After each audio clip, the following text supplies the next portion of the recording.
Assalamualaikum warahmatullahi wabarakatuh. Perkenalkan, nama saya Sunia dari kelas 11 MIPA, asal sekolah SMA Negeri 3 Toboli. Mata pelajarannya biologi. Baiklah, tanpa basa-basi yang panjang, video ini dibuat untuk menjelaskan tentang sel, bukan tentang cinta. Yang pertama, apa yang dimaksud dengan sel? Sel merupakan unit struktural fungsional terkecil yang menyusun suatu organisme. Tubuh kita, kucing, anjing, bakteri, jamur, tumbuhan, semua itu tersusun dari berbagai sel. Iya, memang betul bahwa ada yang lebih kecil dari sel, yaitu makromolekul dan organel. Urutan kompleksitas dari sistem kehidupan adalah sebagai berikut.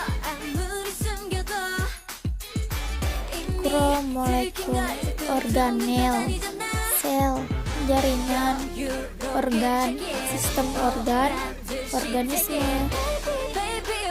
Kenapa unit dasar kehidupan itu bukan makromolekul dan organel?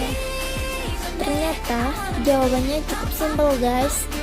Alasannya karena makromolekul dan organel tidak memiliki kemampuan untuk menduplikasikan diri dan mentransmisikan informasi ke hasil duplikasi dirinya.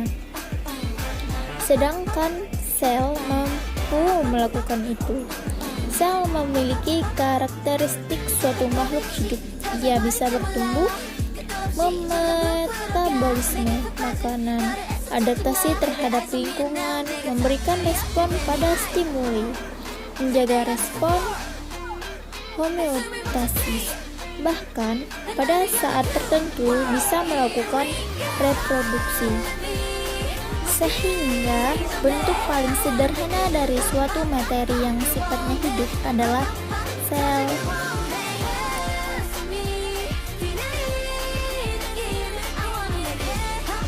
Sampai di sini sudah jelas mengenai apa yang dimaksud dengan sel berdasarkan penjelasan di atas. Kira-kira apa fungsi dari sel? Yap, fungsi sel adalah menjalankan fungsi kehidupan dan membentuk organisme. Nah, kamu penasaran gak siapa yang pertama kali menemukan sel? Gimana ceritanya orang tersebut menemukan sel? Udah, aku kasih tahu deh. Sel pertama kali ditemukan oleh fisikawan Inggris bernama Robert Hooke pada tahun 1600.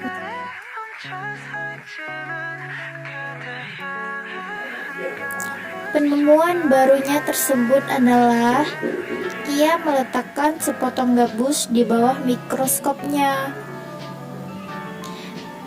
Dan kemudian ia catat dalam buku Micrographia. Struktur sel. Materi genetik dalam sebuah sel ada yang dibungkus oleh membran inti dan ada juga yang enggak dibungkus membran inti. Kalau dibungkus membran inti disebut sel eukariotik, sedangkan kalau enggak dibungkus membran inti disebut sel prokariotik. Komponen dasar yang dimiliki oleh semua sel, baik sel prokariotik maupun eukariotik adalah DNA, ribosom, sitosol, dan membran plasma. Sebelum menuju jenis selnya, saya mau menguraikan terlebih dahulu komponen pada sel beserta fungsinya masing-masing. Struktur sel terdiri dari prokariotik dan eukariotik.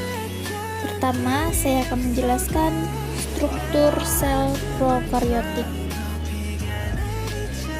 Dari gambar di atas, kita bisa menyebutkan karakteristik atau ciri-ciri sel prokariotik. Berikut adalah ciri-cirinya. 1.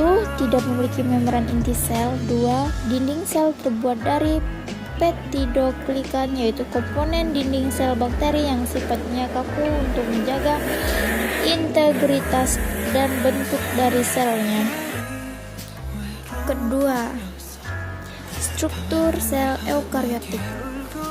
Kalau kita lihat strukturnya, karakteristiknya sudah jelas terlihat, ya kan? Berikut ini karakteristik atau ciri-ciri sel eukariotik. 1. Memiliki membran inti sel atau nukleus.